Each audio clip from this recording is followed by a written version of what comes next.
Au moment où le programme PATDEC a été lancé, de nombreux organismes régionaux et des organismes sans but lucratif à travers le Canada tentaient de trouver des solutions au manque d'emploi dans la collectivité. Le programme PATDEC a été créé pour offrir un soutien à ces initiatives. Le professeur Dr. Ted Jackson a cofondé et dirigé le PATDEC situé au Centre d'innovation communautaire du département d'administration publique de l'Université de Carleton. So I thought a good way to start our conversation would be if you could tell us a little bit about the background and the history of CETAP, how it all got started 10 years ago. Well, it came out of the interests of the foundation in particular, and the foundation had been funding a series of standalone projects with universities around the country. So one of the motivations of the foundation was to design a program that actually put money in the hands of community groups where they could have a choice. They would not have the barriers of geography or language. They could hire people from any part of the country to advise them on their local initiative. In what you've written, you talk about the ideological and methodological differences across the leading CED groups. And I'm wondering, has that changed over 10 years? Is the CED sector fundamentally different today? I think it's quite different. But what has really changed are a couple of things. One is it's a bigger sector, it's organized, it has its own association, its own voice, several voices actually. The alliance between actors in Quebec and actors in the rest of Canada is quite strong and functional. It has engaged government, it has engaged the corporate sector in a way that it wasn't at all close to 10 years ago. So would you say that the sector now is more defined? I'd say it's more defined. It's got more profile. Governments at all levels use the term CED. They may interpret it a little differently in various places, but they are putting some money into it in a way that they didn't before. Wondering if you can share a couple of stories with us of successes of CETAP grantees. We supported nearly 500 projects across the country, and there were wonderful, innovative stories and heroes, local heroes in almost all those cases. So, there are many stories, more stories than we ever had a chance to tell.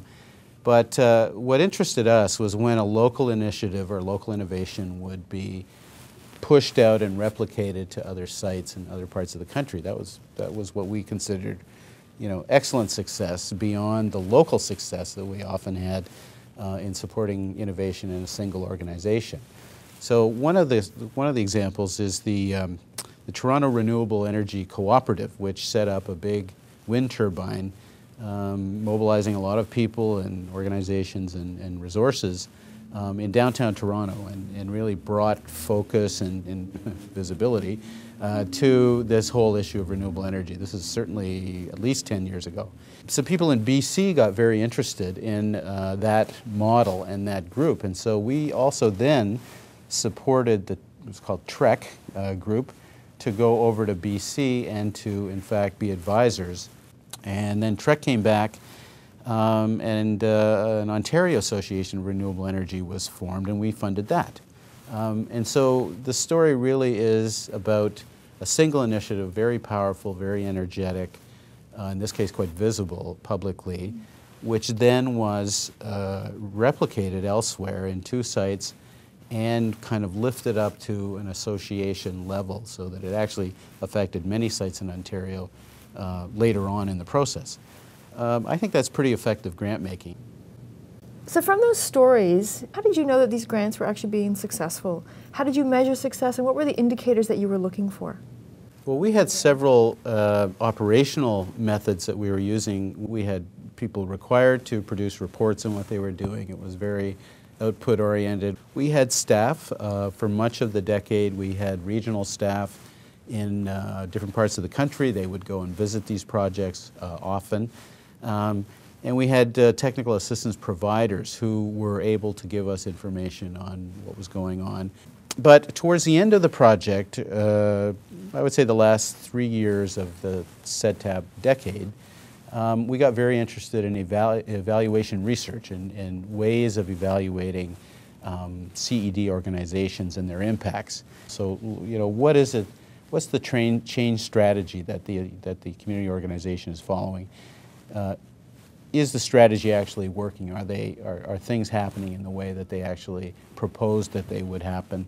You know, is the change going on? I think there's a lot of a lot of important use of assessing how community organizations do their work, what is their theory of change, and then what does the evidence tell you about whether their theory of change is valid and actually succeeding.